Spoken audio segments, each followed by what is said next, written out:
bem, pessoal, esse vídeo vai ser um pouco diferente hoje, porque eu vou fazer uma análise da arte e um pouco da foto do filme Seven, do David Fincher.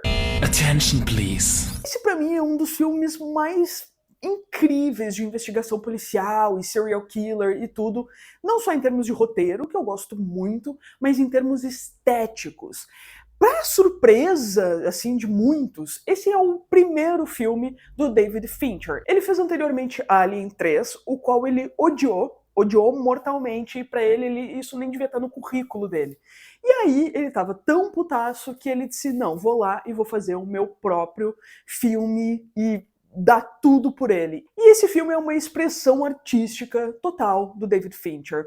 É uma estética linda, é um filme que se vê o carinho que tem em cada ponto, em cada ambiente, em cada personagem, tudo. Seven se passa numa cidade que nunca vai ser nomeada, a gente nunca sabe qual é exatamente, só que ela é um horror, um inferno, ninguém gosta de morar ali, nem as crianças são felizes. Somerset, interpretado pelo Morgan Freeman, é esse cara das antigas, detetive, que a sua carreira dele ali, odeia esse lugar, não aguenta mais a cidade, ele quer logo se aposentar. E isso vai acontecer em 7 dias. Quem vai substituir ele é o Mills. Esse cara super jovial, todo estiloso e com muita vontade de estar ali assumindo o papel principal ali de detetive no lugar do Morgan Freeman, esse cara das antigas. É óbvio que o filme já começa com esse embate de gerações entre o antigo e um novo. Fazendo uma análise de personagens pela estética visual, a gente tem o Somerset sendo apresentado já pela própria casa dele.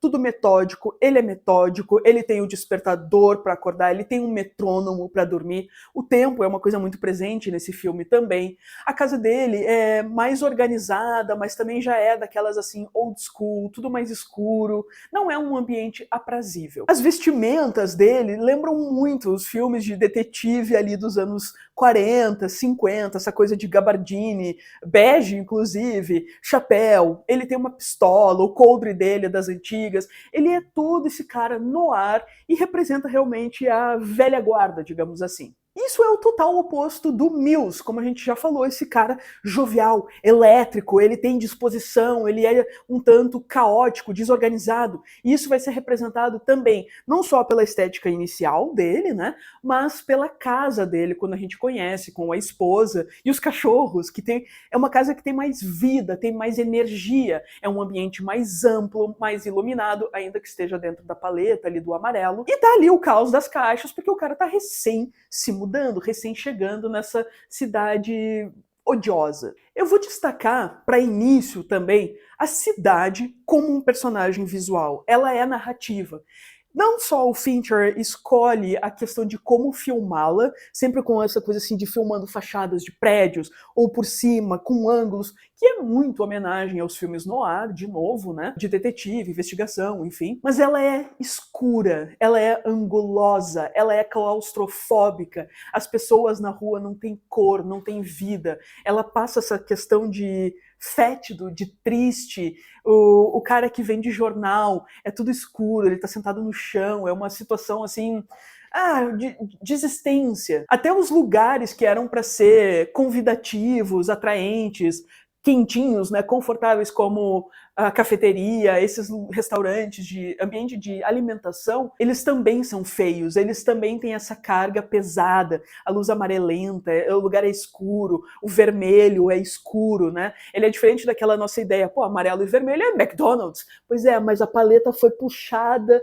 pro fétido, pro triste, pro ruim, pro amarelo que é do podre, da fruta que já passou, do alimento que não está mais puro. Não é a luz radiante do sol, não é o vermelho vivo que traz romance, que traz energia. Não, ela é o oposto, ela puxa para baixo, ela é deprê, ela chove o tempo inteiro, ela é úmida, ela não é para nada um ambiente convidativo. E isso é muito trazido pela única personagem que realmente está fora de tudo isso, que é a esposa do Mills. E ela fala numa conversa com o Somerset, isso aqui é muito diferente do norte do estado, isso aqui é triste.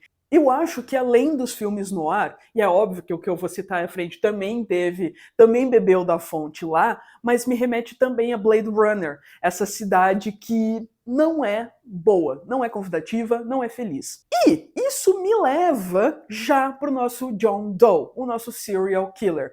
Ele é o fruto dessa cidade, ele é o filho dessa cidade.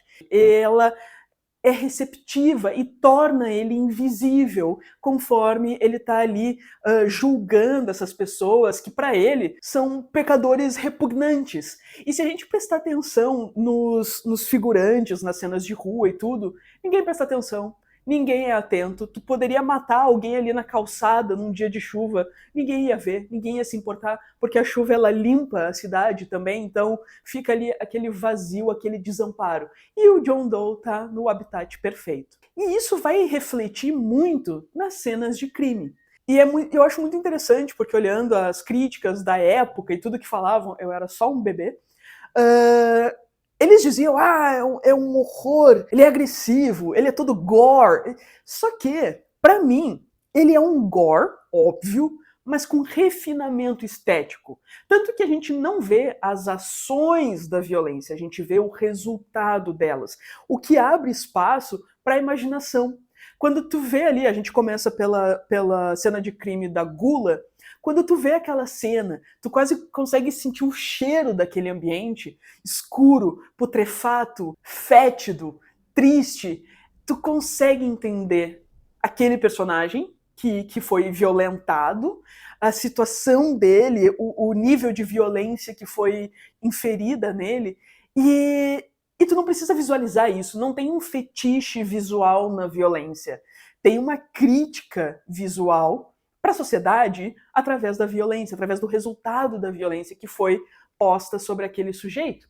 E eu acho isso muito interessante, porque esse refinamento estético nos falta muito nos filmes de hoje em dia. E ele não é só estético por estético, ele é estético narrativo. Como eu estava falando antes, essa questão de tu quase sente o cheiro, tu consegue imaginar o que foi feito ali, tu consegue sentir não só como era o ambiente antes do serial killer, mas a violência que ele trouxe, a organização, o método, o cara é metódico, tu sabe que ele passou um tempão com aquela vítima, fazendo todo o horror que ele fez. E isso é um trabalho, não só do David Fincher, que é óbvio o cérebro da coisa toda, mas é um trabalho do departamento de arte junto com foto, é um casamento, e a gente chama isso de o tripé da visualidade do filme, né, da concepção estética do filme, diretor, foto e arte. Então, a arte trazendo essas texturas, trazendo essas cores ou ausência delas, né, e a foto iluminando com pontos específicos. A gente nunca vê os ambientes por completo. A gente descobre a violência, descobre a cena do crime junto com os detetives, através das lanternas deles. Então a gente tá com esse olhar com eles, né, observando, e não adianta nem apertar os olhos assim para tentar ver além, né? O David Fincher, ele só nos deixa ir até onde os investigadores estão indo. E isso são elementos muito importantes da direção de arte. O uso da cor, a narrativa dos objetos, a possibilidade de trazer textura para os ambientes através de tudo isso, objetos, a sujeira no chão, as paredes, as janelas cobertas, tudo isso traz a história do processo do cara ali dentro e também da vida da vítima antes. Outra cena de crime que me chama muito a atenção é ali a que se passa no bordel ou motel, enfim, que temos a mulher na cama, a vítima, a outra vítima ali que praticou o ato através do John Doe, ele mandou executar com uma arma na boca do cara, e o horror que foi cometido ali. A gente não só não vê o que tá no cara, a gente não vê o que aconteceu com a vítima, exatamente, mas a gente sabe, a gente imagina o horror que foi feito ali, porque a gente viu uma foto do que foi construído para o cara usar, né, na cintura. E eu não vou ir muito além disso. Então, a gente não precisa ver, a gente não precisa ter o voyeurismo ali da vítima exposta, né, de um abuso mais que horrível.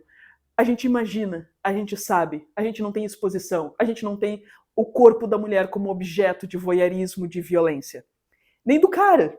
E isso é muito interessante, isso é muito admirável e quisera todos os filmes fizessem assim. É muito louco, vendo o making of desse filme, o cenário da gula, toda a situação ali construída pela arte, ela foi replicada de um caso que aconteceu na vida real. Então eles tinham fotos das cenas do caso e reproduziram ali. E isso é muito doido quando se tem essa, não sei chamar de oportunidade, necessidade, acesso a coisas reais para reproduzir no fictício, né? E isso é uma coisa que eu já dei umas chegadas nesse limite no meu trabalho, às vezes eu cruzei essa linha, né? E é difícil. Eu tinha muitas amigas maquiadoras que iam em necrotério, hospitais e coisas assim para ver, para poder reproduzir nos filmes. Eu nunca tive estômago para isso. Eu gosto muito das coisas fictícias, né? Eu adoro criar essas cenas, enfim. Mas quando tu cruza pro real para poder reproduzir, é uma parte muito difícil do trabalho. Assim, eu admiro muito quem consegue entrar nisso de cabeça fria, né? Para poder uau, é pesado. E isso puxa a questão do John Doe, do cenário dele e dos cadernos dele. Ainda no making of, a gente descobre que os cadernos, todos do cenário, foram realmente escritos por 2 designers. 2 caras foram contratados só para isso.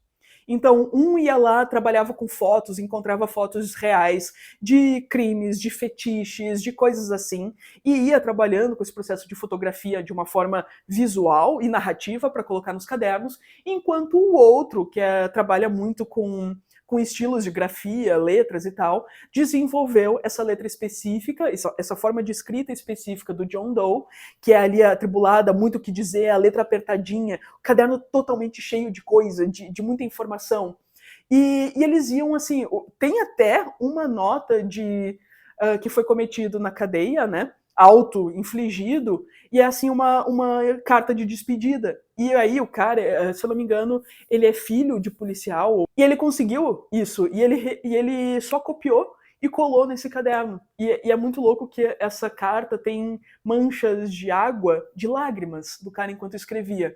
Então, de novo, é uma passada da linha, né? Tem que ter sei lá, não sei nem se é estômago ou conseguir desligar essa parte do cérebro para conseguir efetuar esse trabalho. E aí eles disseram, cara, eu vou fazer. Aí o David Fincher deu o ok ali, né? Disse, não, essa é a estética que eu tô procurando. E os caras escreveram horrores. Essa carta foi posta ali sem o diretor nem saber. O cara falou assim, cara, deixa eles descobrirem. Vão abrindo os cadernos e vão descobrindo. Tu vê não só o esforço, mas o prazer da equipe fazendo esse trabalho tão incrível, tão estético, tão narrativo, tão empolgante, né? A construção da casa do John Doe também é uma coisa muito... Foi um processo muito doido, assim, pro diretor de arte, né? Ele conta que eles pensaram, tem que ser um ambiente escuro, assim como essa cidade, mas que pareça o submundo. E isso me lembrou muito a questão do Inferno de Dante, né? Parece que ali é um dos estágios, assim, ou ali cruzando a barca com o Caronte, né? Indo para o submundo. A casa do John Doe é o submundo. Ela é escura, ela parece que não tem ar, porque as janelas são todas pintadas de preta, as paredes são pintadas de preto. Ali, aquela cruz em neon, né? A gente tem muito pouco foco de luz, né? De novo, a foto trabalhando com arte nisso, focos de luz pontuais, revelam um pouco, as lanternas vão revelar mais. E aí a gente tem essa obsessão do serial killer por tudo, porque o ambiente da casa remete sempre o psicológico do personagem. Nesse filme, né? Porque uma caramba de filme é só uma bosta. Mas aqui a gente tem todo o interior dele expresso no exterior. A gente consegue entrar na cabeça desse cara através dos objetos, das coisas que ele guarda, das fotos que ele tira e revela ali mesmo. A gente tem um cavalo, né, dessas ginásticas artísticas e tudo, e aí tu fica, o que esse cara faz com isso? É musculação? É um fetiche? Então a arte traz várias coisas para nossa imaginação. Não, eles são narrativos, eles são interpretados como símbolos, mas ele traz esses pontos de Ah, tu tá vendo isso daqui? Imagina aí junto comigo o que pode ser, qual o uso disso.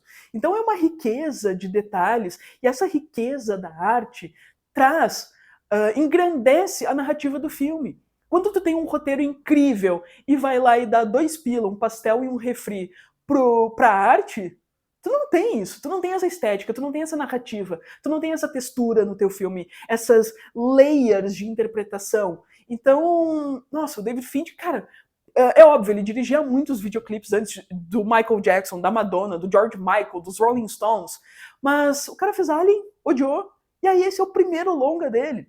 Então é uau! E ele tem, né, uma carreira de vários filmes muito bons depois disso. Eu quero falar rapidamente da biblioteca, que é uma parte muito fundamental do Somerset, né, do personagem dele, que é esse espaço mega amplo. E um mega amplo do conhecimento, do saber. E aí isso parece faltar muito na cidade. E o David Fincher vai brincar com isso ali quando o Somerset entra e fala com os policiais, né? Vocês estão jogando cartas, vocês têm acesso a todo o conhecimento do mundo e ficam a noite inteira jogando cartas, né? O que é interessante dessa biblioteca é que, para quem tem olhos muito, muito, muito afiados, digamos assim, ele é um banco na vida real, em Los Angeles, porque eles não tinham bibliotecas grandes lá e isso era o estilo que eles queriam para a biblioteca do Somerset. E nesse banco foi filmado Máscara. E aí no Máscara é realmente um banco, né?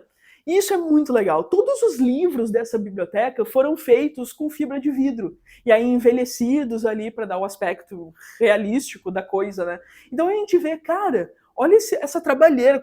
É muito importante a gente adquirir esse olhar para entender o trabalho da arte. Tipo, tá, uma biblioteca, não sei. Não, foi construído.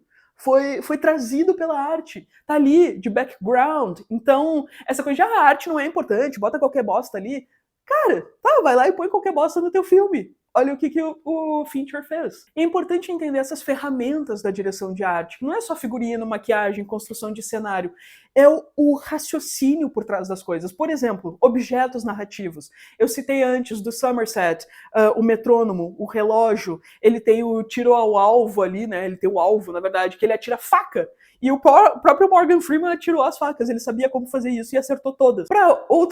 Outra curiosidade do filme, para olhos atentos, na cena de perseguição do Brad Pitt com o John Doe, o Brad Pitt arrebentou a mão dele de exposição de tendão e ali um ossinho também aparecendo, na cena ali pulando nos carros e tudo, e por isso que ele ficou com a mão o tempo inteiro aqui, que não era o que estava no roteiro, porque o cara se machucou, não contou pro David Fincher, terminou a cena todo ferrado e depois não foi nem o take que o Fincher usou, na final ele só ficou tipo, cara, tu fez isso, meu Deus.